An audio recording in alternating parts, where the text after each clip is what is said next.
What's going on, folks? What's going on, ladies and gentlemen, and all in between? Welcome to the Deconstructing Topic podcast. My name is David, and I'm your host of the legendary Deconstructing Topic podcast. So my name is David. Yes, David. All right, thank you. Appreciate it. Let's get on with this. We got a good one. We always got some good shows, some interesting stuff. I always want to bring in I always want to do like something where I could just communicate with you on a weekly basis. I have like a podcast where I did it early on, things that are in the news and so on and so forth. And I just want to touch bases with this. Hit that like, hit that comment. Feel free to share. That it is the Deconstructing Topic podcast. I'm all over the place. I'm on the YouTube, the Rumble. Links is in the description. I'm all over the place. Spotify, Apple Podcasts. And once again, we're in the news talking about something very sensitive, something that stokes a lot of emotions, a lot of opinion. And what happened in Minnesota yesterday in regards to the mass shooting, it's one of those things that left 2 children dead and over a dozen wounded. And it's one of those things that I always said, it's going to bring the opinion of everybody, that's everybody, in regards to these things. Now, I want to say is this. Growing up in certain parts of the Bronx, certain parts of New York City, especially in the 80s, 90s, it gets wild. And it was wild back then.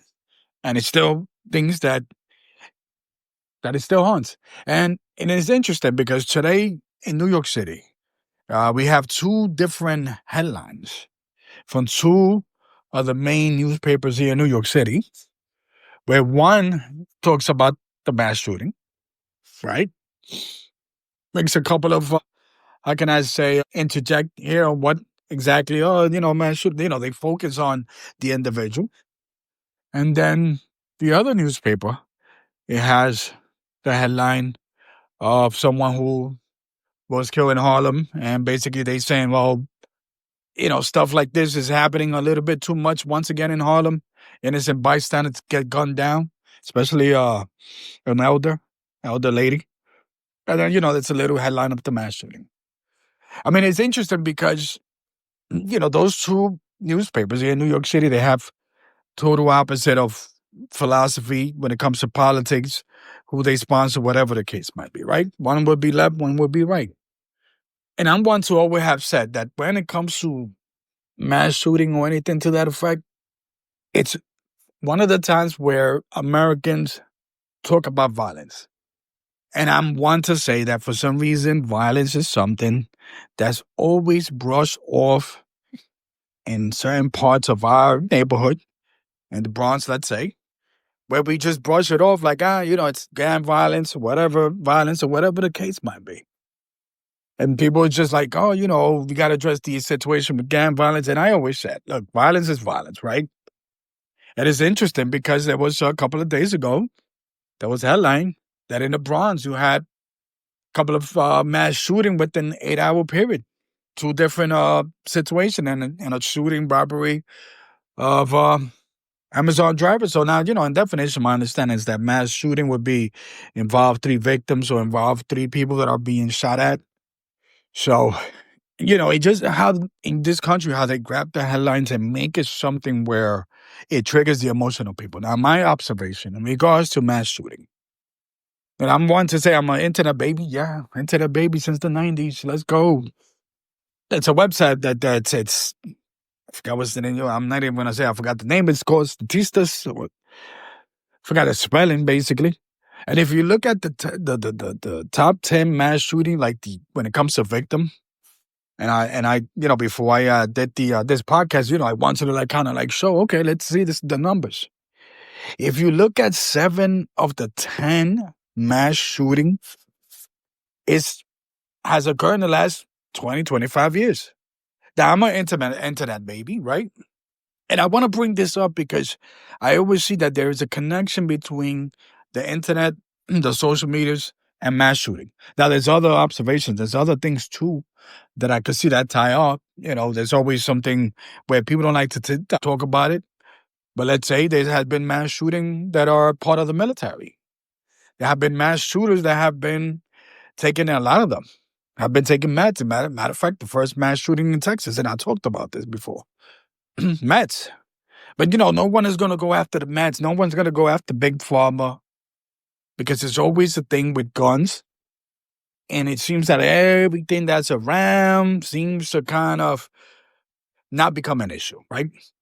But I often observe, and if I remember, and a matter of fact, when I was a teenager, back in the late 90s, for me, when I'm trying to recall, as in terms of the media that they sensationalize it, and sadly, those individuals was the shooting in Columbine and over in Colorado, right?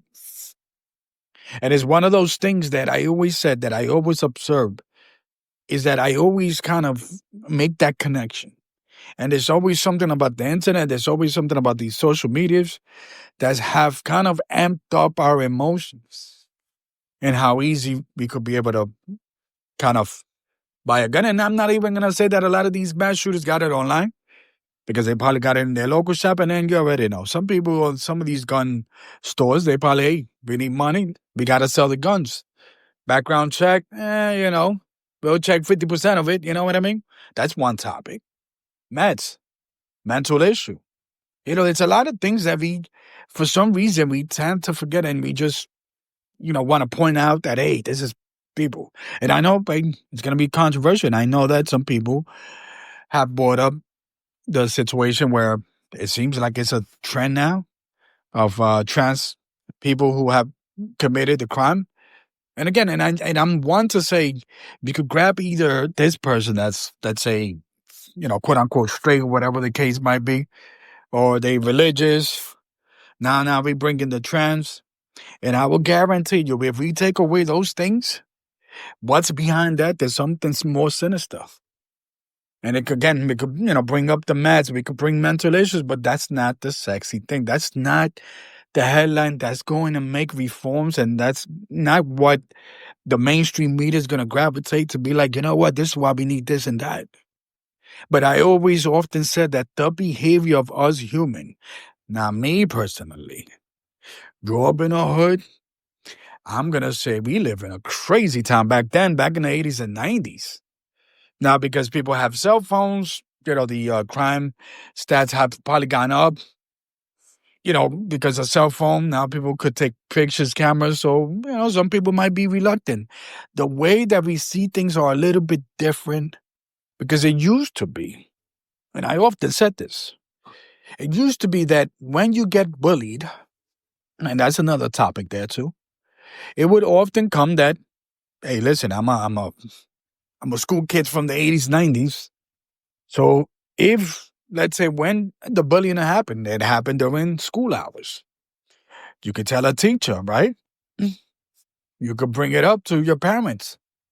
But because of the internet and social media, bullying is a 24-hour, 7 days a week type of thing. So I'm going to say is that the behavior of humans and certain things, certain topics, like I said, mass shooting as well, it have changed because now there's a lot of people out there that react to whatever it is and they get more emotional. Remember, that's the whole thing of these social medias. They make you feel a certain way. They make you despise somebody, whatever the case might be, whoever it is, whoever's the current president, whether it's now, was it 4 years ago, whether it's 10, 20, people are amping up their emotions being on these social. And, sometimes, again, it begs the question, should we limit people to how much time they got on the internet? You know what I mean? But again, it's not the sexy thing to talk about because there's billions of dollars. What makes and break these conversations is basically guns, right? How can we limit this? How can we do this? We got the mental issue aspect. Yes, please enlighten me here. Feel free to reach out to me. To people that have going through a lot, that having some type of mental issues. Are we asking what have the system have done? Now, I remember hearing a story, and I was young, but I was not in this country, but one of the mass shooting happened in the 80s. I believe it was in California, in McDonald's. I think 20 plus people died. And keep in mind, there's no internet, back then. So there was no thing that was stroking the shooter to say, I got to do this. But it has been reported that the individual who did the shooting back in, it was in the mid 80s in California, San Diego, whatever the case might be. And we could look it up and always, and the person was trying to reach out because he knew that they had mental issues. Now, it's crazy because they come to a point that in the 80s now, we right now have more access to certain things, but for some reason, it's still, there's something like, how can I say it to you? Because of the internet, you could access help. But because of the internet, it has increased how much people are going through mental issues. It used to be that it was a limited, selected people in the 80s. And I'm not saying that it was less or more, but, the help assistance in the 80s was just like not as close as now. It was not available. And my understanding, this individual in the mass shooting in California, McDonald's, he reached out to somebody and they tell, well, just give it a couple of hours. We'll get some help. There were, whoever hotline he spoke to, there were going to get help. The individual was seeking help. But sadly, those 2 hours, it was too long. And once again, my thing with certain of these mass shootings is that people gravitate to go online for some reason. They'll do a manifesto, right? They'll write down now. There's always something that triggers people to say, you know what? Let me do this, let me do that. And and that's always been my observation. And for some reason, again, crime is so different now. Things like violence, it's just so different. And a lot of times that has to do a lot with the internet. You hear people disappearing, meeting people. You hear people go live, let's say on Facebook, Instagram, whatever social media. They go out there dissing somebody within a couple of minutes, then getting shot up, or vice versa. Think about it. That's why I say that, we had it bad growing up. Because ain't nobody knew anything, but, people ran up to you like, let me get your sneakers. Let me get this. Pow. It was wild times back then. Wild times. Back then, hey, listen, now, can it be that sometimes when people are streaming whatever it is that they're doing, can that stop a crime? Sure. Oh, I'm on camera. I'm going to get caught in the phone because this person is streaming. And you know what? I'm not going to do nothing crazy. But it doesn't stop people from doing it. You know what I mean? But the fact that, again, if I look at these, and I just look at the top 10 in terms of victims, again, 7 out of the last 10 have occurred in the last 25 years.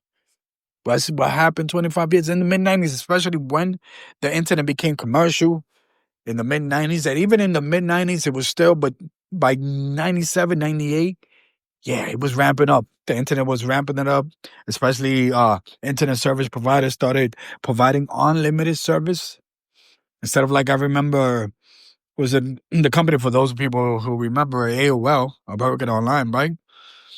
They were limited because it was costing money because, you use the dial-up, for those kids out there that don't even know what the hell I'm talking about. But yeah, we was using the phone, the old school phone, the landline, to get data. So you kind of limited the amount of people. So basically, that's what I'm going to talk about. I'm going to do another podcast because I do want to bring how these social medias and the internet has changed the course of humanity. For the most part, it has been good because there's a lot of information. There's a lot of things that we do and is right on our fingertips. But there's a lot of emotion. At what cost? It's technology. At what cost? The other thing, too, is that, like, I want to bring up, and I always say, hey, listen, one thing that I always have noticed in America is like, America is like this person that's sitting on the couch waiting to be entertained by anything while the world is burning around them, right? And it only reacts if your house is burning, but we don't react when somebody neighbor's house. We don't react because we just waiting to be entertained. And if one thing that I've noticed, and I remember, and I always remember when because now, sadly, because it's hitting schools, now it's hitting, religious institution, which Again, it used to be not that thing, but schools and religious institutions, sadly, especially religious institutions, church. They had a few years back, what happened with the kid that goes and does mass shooting in South Carolina. But the thing is this, United States in general, the consumers. So in the week when the Uvalde shooting happened years ago in Texas, sadly, once again, kids. You hate that to happen. And I'm one not to be like, oh, because it's kids. Look, listen, I grew up again in the hood. In top of my head, when I was in eighth grade, there was 2 kids in my class that got shot. They were kids, 12, 13.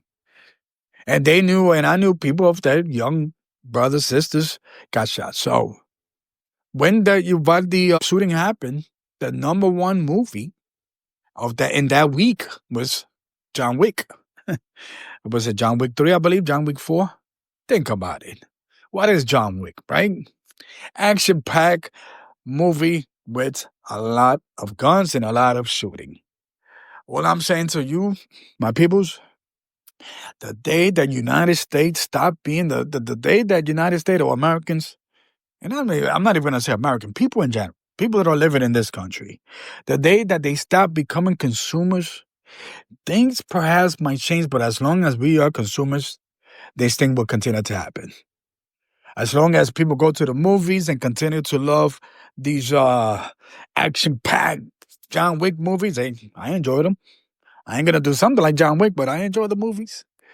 Video games, too. I enjoy them. But a lot of them, even Fortnite, has guns. You know what I mean? It has them. So if you're going to start a revolution about ending mass shooting, then you matter, bro. Start a revolution about ending it all.